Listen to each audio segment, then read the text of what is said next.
pobjeda. U ime Allaha, milostivog, samilosnog. Mi ćemo ti dati sigurnu pobjedu, da bi ti Allah ranije i kasnije krivice oprostio, da bi blagodat svoju tebi potpunom učinio, da bi te na pravi put uputio i da bi te Allah pobjedonosnom pomoći pomogao. On uliva smirenost u srca vjernika da bi još više učvrstili vjerovanje koje već imaju.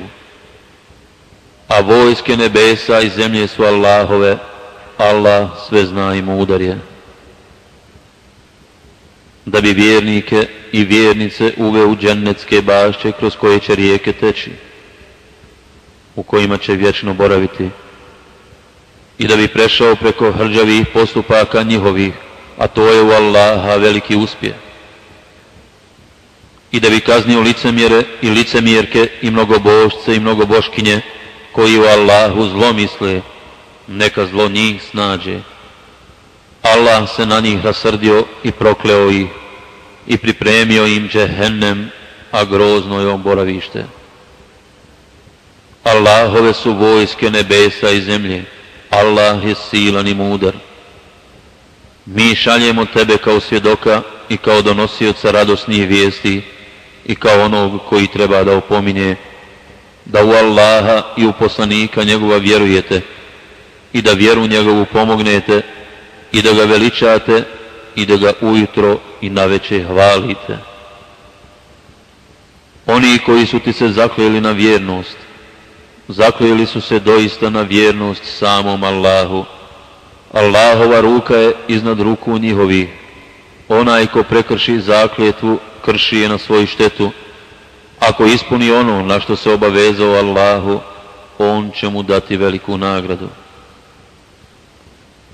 Govorit će ti beduini koji su izostali, zadržala su nas stada naša i porodice naše, pa zamoli za nas oprost. Oni govore jezicima svojim ono što nije u srcima njihovim, reci, pa ko može promijeniti Allahovu odluku ako on hoće da vam naudi, ili ako hoće da vam kakvo dobro učini, Allah zna ono što radite. Vi ste mislili da se poslanik i vjernici nikada neće vratiti porodicama svojim. Vaša srca su bila zadovoljna zbog toga i vi ste na najgore pomišljali. Vi ste narod u duši pokvaren. Onaj ko ne vjeruje u Allaha i poslanika njegova, pa mi smo za nevjernike razbuktali oganj pripremili. Allahova je vlast na nebesima i na zemlji. On prašta kome on hoće, a kažnjava koga hoće. Allah mnogo prašta i samilostan je. Oni koji su izostali sigurno će reći kada pođete da plijen uzmete, pustite i nas da vas pratimo. Da bi izmijenili Allahove riječi, reci, vi nas nećete pratiti, to je još prije Allah rekao. A oni će reći, nije tako, nego vi nama zavidite. A nije ni to, već oni malo šta razumiju. Reci beduinima koji su izostali, bit ćete pozvani da se borite protiv naroda veoma hrabrog i moćnog, sve dok se ne pokori. Pa ako poslušate, Allah će vam lijepu nagradu dati. A ako izbjegnete, kao što ste i do sada izbjegavali, na muke nesnosne će vas staviti. Nije grijeh slijepom, ni hromom, ni bolesnom. Onoga koji se pokorava Allahu i poslaniku njegovu, on će u džennetske bašće kroz koje teku rijeke uvesti, a onoga ko leđa okrene, patnjom nesnosnom će kazniti.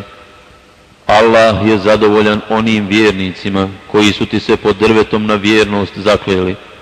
On je znao šta je u srcima njihovim, pa je spustio smirenost na njih i nagradit će ih skorom pobjedom i bogatim plijenom koji će uzeti, jer Allah je silan i mudar. Allah vam obećava bogat plijen koji ćete uzeti, a s ovim je požurio i ruke ljudi je od vas zadržao, da bi to bio poučan primjer za vjernike i da bi vam na pravi put ukazao.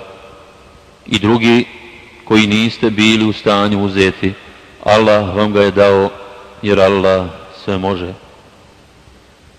Pa da su nevjernici s vama borbu zametnuli, sigurno bi se u bijeg dali i poslije ne bi ni zaštitnika ni pomagača našli prema Allahovu zakonu koji od vas da važi, a ti nećeš vidjeti da se Allahov zakon promijeni. On je zadržao ruke njihove od vas i vaše od njih u sred Mekke, i to nakon što vam je pružio mogućnost da ih pobjedite, a Allah dobro vidi ono što vi radite. Oni ne vjeruju i brane vam da pristupite časnom hramu i da kurbani koje vodite sa sobom do mjesta svojih stignu, i da nije bilo bojazni da ćete pobiti vjernike, muškarce i žene koje ne poznajete, pa tako i ne znajući zbog njih sramotu doživjeti.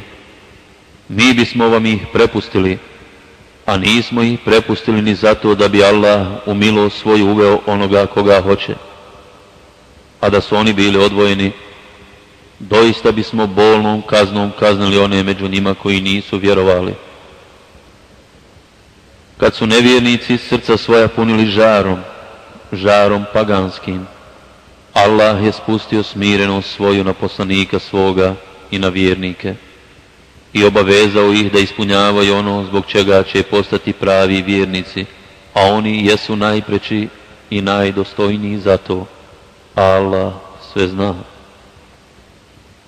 Allah će obistiniti san poslanika svoga, da ćete sigurno u časni hram ući bezbjedni, ako Allah bude htio, neki obrijanih glava, a neki podrezanih kosa, bez straha. On je ono što vi niste znali znao, i zato vam je prije toga nedavnu pobjedu dao. On je poslao poslanika svoga s uputom i vjerom istinitom, da bi je uzdigao iznad svih vjera, a Allah je dovoljan svjedok.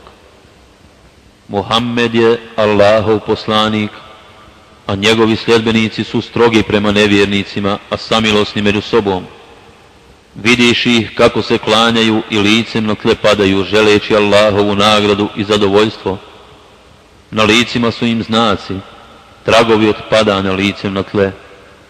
Tako su opisani u Tevratu, a u Inđilu oni su kao biljka kad izdanak svoj izbaci, pa ga onda učvrsti i on ojača i ispravi se na svojoj stablici, izazivajući divljenje sijača, da bi on s vjernicima najedio nevjernike, a onima koji vjeruju i dobra djela čine, Allah obećava oprost i nagradu veliku.